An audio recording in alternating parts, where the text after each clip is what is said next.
생존 우선순위 서바이벌 프라이어리티 2025년 4월 19일 4.19가 되겠습니다. 오늘의 편집 내용 제목들입니다. 미 제조업 무역 적자 시정으로 안보 지탱해야 스티브 밀란 미 대통령 경제자문위원회 위원장. 중국의 덤핑 수출은 늙은 창녀와 같은 일이다. 중국 CXMT 올해 D램 생산량 68% 확대, SK 하이닉스 절반 근접. 노는 있는데 주식 쌀 못 만들어 쌀값 내리고 싶지 않다. 농수성 슬그머니 간반 실태. 젤렌스키 중국이 러시아에 무기를 공급했다고 비난. 나토 국가는 전쟁을 배우기 위해 우크라이나에 군대를 파견할 것입니다. 러시아는 그들이 합법적인 표적이 될 것이라고 말했습니다. 한국에서 혐중이 엄청나다. 이딴 간첩행위, 시위 공작 의혹, 북한 수준 취급에 이렇게 했습니다. 이 내용은 그간 여러 뉴스, 미국 뉴스 등에서도 미국의 그 관세 정책의 배경에 대해서 트럼프의 생각 이런 것들을 그 뒤에서 이론적으로 뒷받침한 스티브 밀런에 대한 경제자문위원회 위원장과 인터뷰한 요미우리 신문의 다나카 히로유키 기자가 기고한 글인데 꽤 긴 장문입니다만은 읽어보면서 이해를 더 깊이 해보고 싶습니다. 그리고 위기, 경제질서, 세계 경제질서 이렇게 인터뷰 5번째라는데 위기는 항상 기회다라는 관점에서 제가 생각을 하면서 한번 읽어보는 그런 시간을 가져보도록 하겠습니다. 무역 적자로 인해 미국을 지키기 위해 필요한 방위 장비를 생산한 능력이 떨어졌다. 미국은 세계의 급격한 환경 변화에 대응해 자국과 동맹국을 지켜야 한다.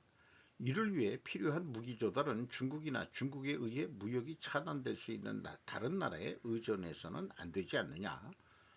미국의 제조업이 국가안전보장상의 우선 사항을 뒷받침할 수 있는 상태로 둘 필요가 있다. 우선순위다 이거죠. 제조업이 안보상 중국은 세계 무역을 혼란시키고 불공평한 무역 환경을 만들어내고 있는 최악의 가해자임이 분명하다. 단지 관세 조치의 재검토를 위한 중국과의 협의에 대해 대통령은 긍정적이다고 말하고 있다. 중국이 행동하기 나름이다. 관세 협상에서 외환시장에서의 달러 강세 문제는 핵심이 아니다. 환율 문제는 분명히 존재하지만 과대평가하는 것은 피하고 싶다. 이렇게 이제 밀런이라고 밀런이 더 좀 자연스럽게 들리네요. 실제 영어 발음은 어떤지 모르겠습니다만 무역 결제에서 이용되는 달러가 기축통화의 지위에 있는 것으로 미국은 막대한 이익을 얻고 있다. 다만 세계 무역 시스템은 안보와 밀접하게 얽혀 있어 미국이 비용을 부담하고 있는 상황이다.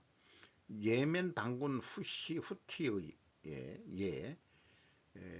홍해 선박 공격에 대한 미군의 대응이 보여주듯 세계 무역 시스템의 미군의 군사력에 의존하고 있는 것은 부분은 크다. 대통령은 세계 무역으로 이익을 얻는 국가 지역도 비용을 공정하게 분담해야 할 필요가 있다고 생각하고 있다. 장벽 격차 관세로 시정. 트럼프 미 행정부는 적대국뿐만 아니라 동맹국과 우방국에게도 관세를 부과했다. 그것은 미국과 무역 상대국 사이에 무역이나 시장 참가의 기회가 대등하게 되어 있지 않기 때문이다. 관세 조치를 둘러싼 동맹국 및 우방국과의 협상에서는 상대국 및 지역의 관세율을 대폭 인하하고 비관세 장벽을 없애 무역 증가로 이어지는 훌륭한 합의를 이룰 수 있을 것으로 기대한다.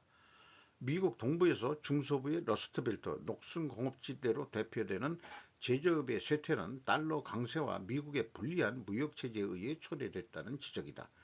우리는 다른 나라가 미국 시장에 접근할 수 있는 것과 마찬가지로 미국도 다른 나라의 시장에 접근할 수 있도록 하고 싶다고 생각하고 있다. 미국과 상대국의 관세율을 동등하게 해 미국 제품을 맡고 있는 비관세 장벽을 낮추는 것을 추진하겠다. 일본과의 관계는 변함이 없다. 관세는 부과된 쪽 국가의 부담이다.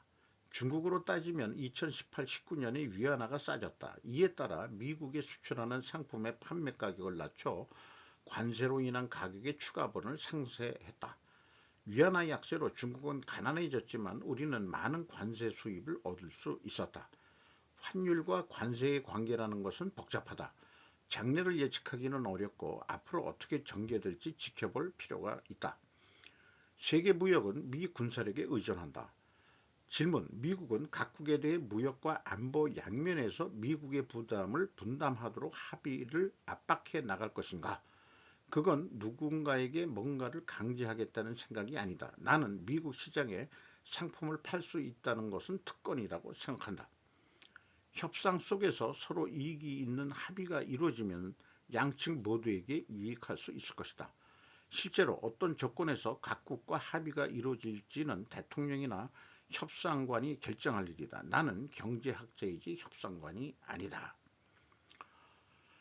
이런 글을 읽어보면서 관세에 대해서는 선진국, 중진국, 후진국의 입장에서 각각 입장이 다를 수 있다고 생각이 듭니다. 개발도상국의 입장에서는 우리가 개발도상국의 지위에 있었을 때는 자국의 산업보호를 위해 일반적으로 높은 관세를 매겨왔습니다. 미국이 자국의 내수 시장을 개방하여 왔었기에 한국이 현재 산업 수준에서 기브앤테이크를 감당해야 하는 것은 당연하다, 이런 생각이 들어갑니다. 중국의 덤핑 수출은 늙은 창녀 같은 일이다. 여기에 이제 제가 기업 분석을 하면서 덤핑을 할 경우 원가로 따진다면은 뭐가 얼마나 손해를 볼 거냐, 뭐 이런 거로 비교를 해가지고 재고 감소액은 실질적으로는 감소를 안 했어야 되는데 감소시킨 거니까. 그리고 이제 영업이익 감소해서 실질 손실이 뭐 여기 9,030, 그냥 단단히로 얘기를 하죠. 이렇게 복잡하게 이제 생각내를 많이 해내고 있는데 슬퍼 관점에서는 덤핑료를 5% 그냥 깎아버렸다 한다면은 바로 그냥 9,000원 딱 나온다 이거죠. 이렇게 복잡하게 계산 안 해더라도 이렇게 쉽게 가자. 그래서 절대 하지 말아야 할 것은 덤핑 판매인데 이거를 중국이 지금 실질적으로 자기네는 아니라고 주장할지 모르지만은 덤핑으로 보이죠.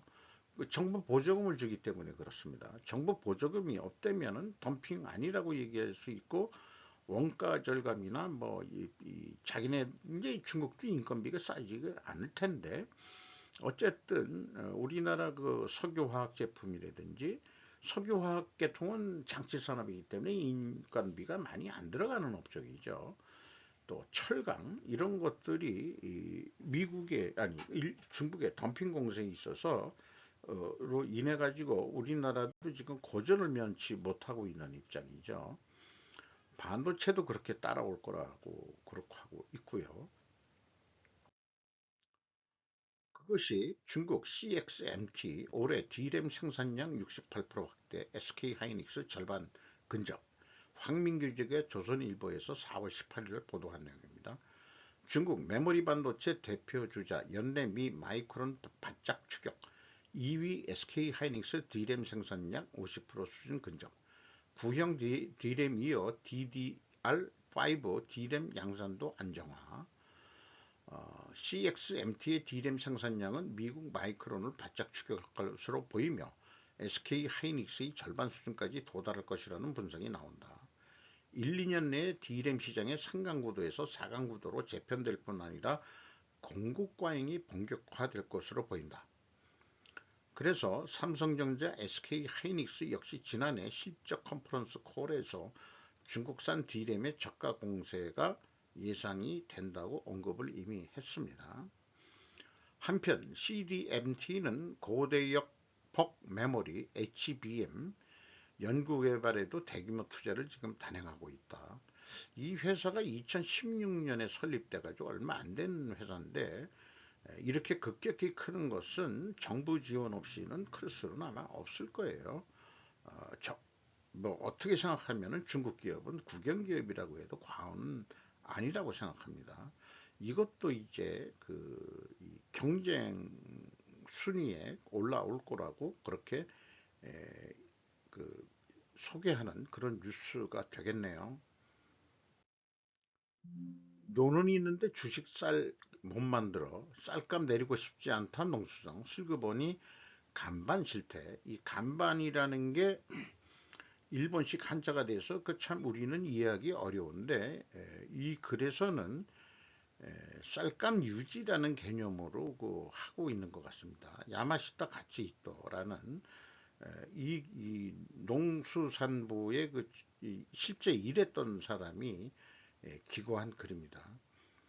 쌀값이 계속 오르고 있다. 우리나라 말고요, 일본이요. 그 원인은 어디에 있는가? 이 원인 얘기를 제가 참 좋아하죠. 간반 정책에 의해서 생산량이 줄어 쌀 부족에 빠져 있는 것이 근본적인 원인이다. 이 서술의 결론을 다 얘기한 거나 마찬가지입니다. 하지만 애또닦고 농림수산 대신은 간반은 폐지되고 있다. 이렇게 얘기해서 거짓말하고 있다 이게요. 그래서 농수성이 국민을 바보로 만들고 있다고 표현을 하고 있습니다. 그리고 현재의 농수성 직원들은 쌀 정책 모르는 농수성 직원들이다. 역사적으로 식량관리법은 지금에 이은 간반 정책의 원인을 만든 법이다. 이렇게 소개를 하고 있고요. 69년에 자주유통 쌀제도, 정부를 통하지 않는 쌀의 유통을 통제 제도 하에서 허용했다는 의 창설은 한 예였다. 아마 우리나라 농림수산부 직원들도 일본 거 많이 베껴서 하긴 했을 거예요.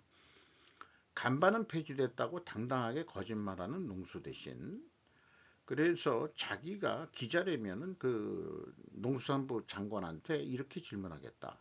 첫째, 생산 목표 수량을 폐지해도 농수성은 적정 생산량을 공표하고 있습니다. 이를 바탕으로 지역자치제와 자치단체 차원에서 지사체로 구성된 협의회가 생산 목표량을 통보하고 있다. 여기 실질적으로는 현실이 그런데 농가의 자율적인 판단으로 생산이 이루어지고 있는 것입니까? 게다가 대포르메로 말하면 이게 이제 뭔 뜻인지 모르겠어요. 수요는 700만 톤이라고 라도 재고량이 200만 톤이면 적정 생산량은 500만 톤이 됩니다. 그러나 적정 생산량은 생산 목표이지 수요 전망과는 다른 거 아니냐. 쌀값은 수요와 공급의 문제인데 적정 생산했다고 해서 해결되는 건 아니지 않느냐. 수요량 전망으로 생산을 하고 있는 것은 아닌 것 같은데 어떠신가요? 이렇게 묻겠다 이거죠. 둘째, 생산 목표 수량의 배분을 중단한 2018년에 간반은 폐지되었다는 이해인 것 같은데 그럼 장관님께서 지적하신 것처럼 생산 목표 수량을 달성하지 못한 경우에 페널티 조치도 2018년에 폐지된 것입니까? 2018년이 아니고 생산 목표 수량의 강제력이 없어진 2010년부터 농가분들은 자체적인 판단으로 생산을 하고 있는 것 아닐까요? 이미 생산 목표 수량의 강제력이 없어진 2014년에 아베 신조 총리가 2018년에 간반을 폐지한다고 주장한 것은 가짜뉴스 아니었던가요? 돈이 안 된다면 돈 안 내면 이렇게 돈이 안 된다면 농가가 전작할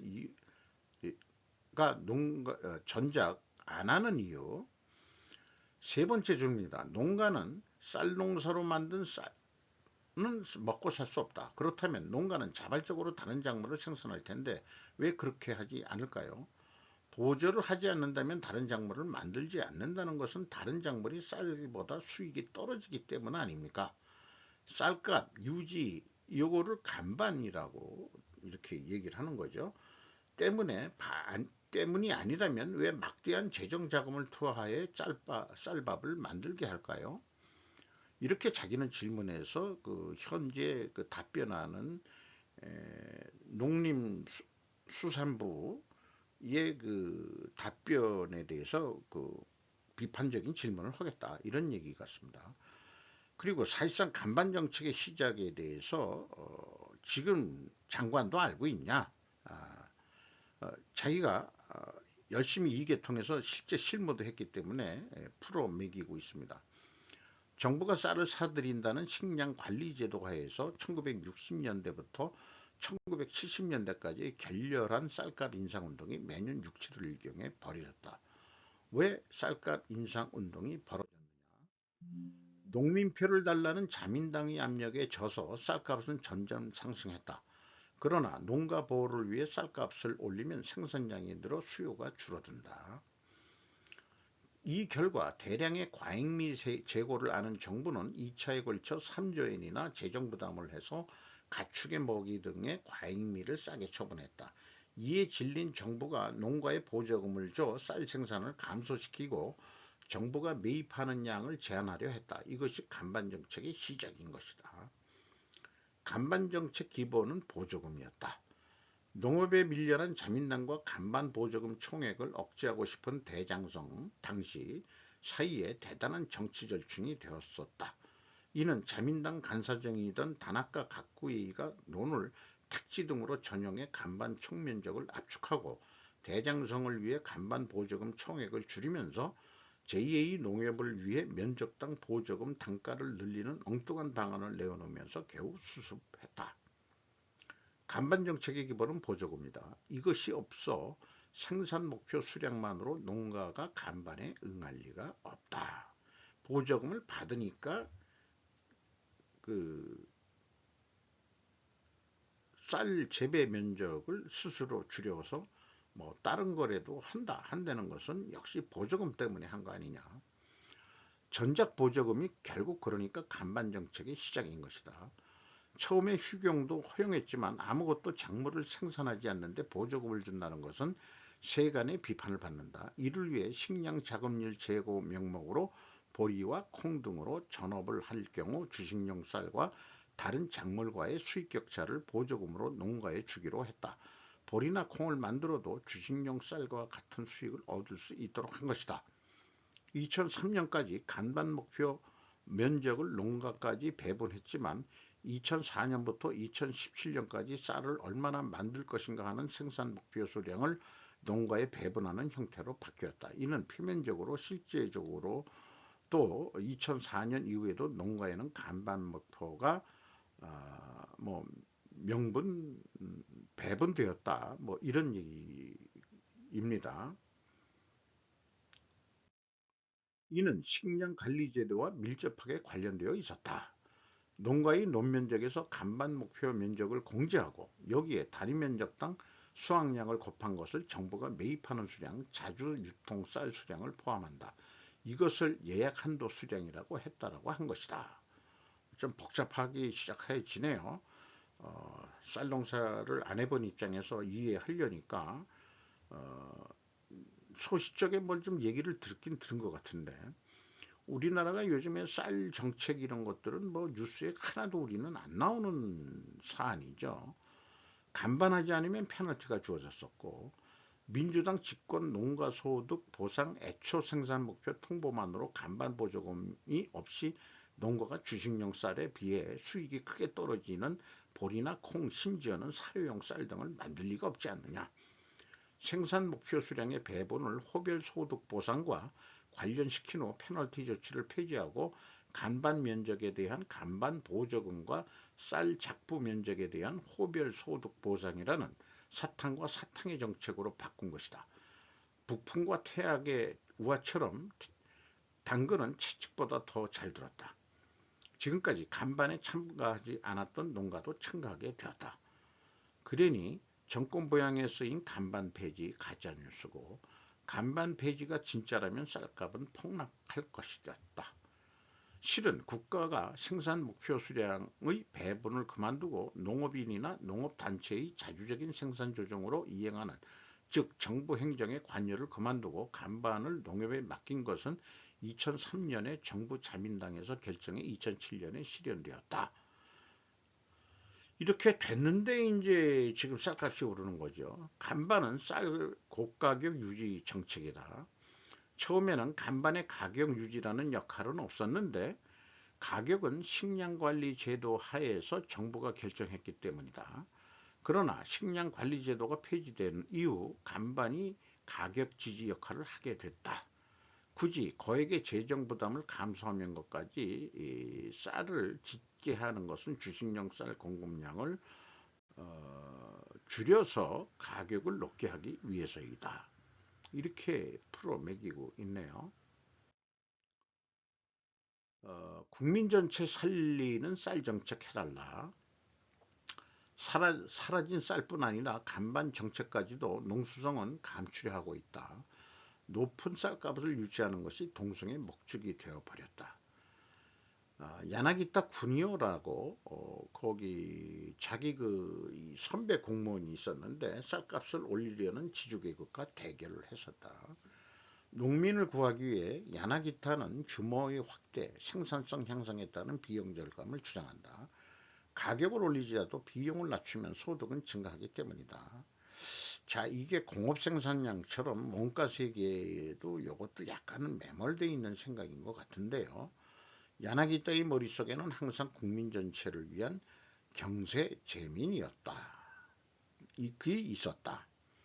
농수성이 식량 안보라든가 식량 자금률 향상을 외치는 것은 농업 예산을 늘리고 싶어서일 뿐이다. 국민이나 소비자에 대해서는 조금 더 생각하지 않는다. 그것은 이번 쌀 파동에서 잘 알 수 있을 것이다. 지금의 농수성에는 고미가를 찾는 기득권층의 이익밖에는 없다라고 결론을 내고 있습니다. 이코노미를 그 경제로 번역한 것은 일본이 했죠. 경세 재민 사자성어에서 이게 그, 그, 자관, 국민을 구제한다는 그런 의미일 겁니다. 경세, 세상, 국민을. 그것이 경제다. 이런 얘기죠. 제가 소시적에 별로 생각 안 하고 우리나라가 그렇게 쌀값이 그렇게 많이 올랐다 했지만은 월급도 계속 오르고 했었기 때문에 생각 없이 지냈었습니다만은 한국은 이중 거가제가 없어졌는지 지금 궁금하네요. 정부를 대신해 농협이 비싸게 구매를 하고 도시민들을 위해서는 싸게 정부미를 방출했었습니다. 경제가 올라가면서 부자들은 일반미를 선호하게 되었고 정부미 안 먹는다 이거죠. 맛이 없다고. 또한 일반 서민들도 경제가 하면서 우리도 일반미 먹어야지 이랬던 기억이 나는 것 같습니다. 경제 수준이 올라 쌀밥 먹는 양도 줄었습니다. 자, 여러 가지 이제 먹을 게 많으니까 열심히 이제 우리가 삼겹살 구워 먹기 시작했죠. 빵도 많이 먹고 밀가루도 많이 먹고 이렇게 됐죠. 한국은 쌀값 상승 이슈가 있었음에도 현재 일본 내 쌀값보다는 반값이랍니다. 또한 JA보다는 KA, NH농협이 잘하고 있다는 얘기인지 과거보다 빵, 국수, 육류 등의 소비가 우리나라는 늘어서 그렇게 쌀값이 크게 문제가 되는 것 같지는 않네요. 그래도 옛날보다는 우리나라도 많이 오르긴 올랐죠. 다만 쌀값에 대해서 일본이 요즘 이슈가 있어가지고 계속해서 국민들이 쌀값이 오른 거에 대해서 어저께인가 속에는 한국관광원 일본 아줌마들이 너무 무거워서 못 들고 가지만은 소량 포장되어 있는 것들을 롯데마트에서 열심히 사가지고 검역서를 받아서 들고 나간답니다. 큰 양은 아니지만은. 그래서 이렇게 복잡한 거를 한번 단순화 시켜보는 우리 논리력을 좀 또 좀 생각을 해봤습니다. 충분 조건들이죠. 만약에 쌀 재배 면적을 줄인다면은 그러면은 쌀값이 오를 것이다. 왜냐하면은 농가 지주의 전작에 대한 정부 보조금을 주기 때문이다. 이것이 근본 원인이라면 이것이 원인 가정이 맞다면은 또 다른 결과가 어떤 게 나오느냐? 절대 농지를 처음에는 절대 농지라고 했다가 은글짝 해가지고 지금 뭐 공단이 더 필요해졌습니다. 공장 지을 땅이 없습니다. 등등. 그래서 이거를 택지로 지목을 변경해주면은 그 땅 주인, 농가는 갑자기 그 지역 지주가 되는 거죠.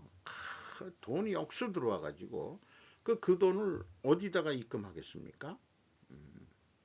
농협에다 입금할 거예요. 자기가 거래했던 데가 농협이니까. 그러니까 일본 농협에 입금을 할 거다 이게요. 그러니까 일본 농협도 그 지목이 변경이 되든지 뭐 이렇게 돼가지고 그 농민들이 자기 농안에다가 그 돈을 쌓아두지 않고 아이 그 우리가 잘 이자 놀이 잘 해드릴게 가지고 오세요. 아 우리가 남입니까? 우리가 지금 수십 년 동안 그 거래를 해 왔는데 해서 높은 이자 드리고 할 테니까. 그러니까 일본 농협은행이 배가 불러지는 거죠. 그렇게 되면은 정치적인 압력을 더 높게 행사할 수 있고 이런 등등으로 인해 가지고 서민들이 쌀값 비싸게 먹는 거 우리는 모르겠다. 근데 농림수산부 애들이 걔네들하고 또 이렇게 짝짝꿍이 맞아가지고 그 또 뭐 하는 게 있겠죠. 분명히 있을 겁니다. 밤에 술도 많이 먹게 되고 뭐 그런 것까지 생각이 되게 되네요. 젤렌스키 중국이 러시아에 무기를 공급했다고 비난. 우크라이나에서 중국 용병 두 사람을 붙들었죠. 근데 네덜란드 쪽에서 우크라이나에 그 참전을 시킨다고 합니다. 어쨌든 중국 입장에서는 우리는 뭐 그렇게 한 적이 없다. 참여 당사국도 아니다. 이렇게 얘기를 하고 있는 거죠.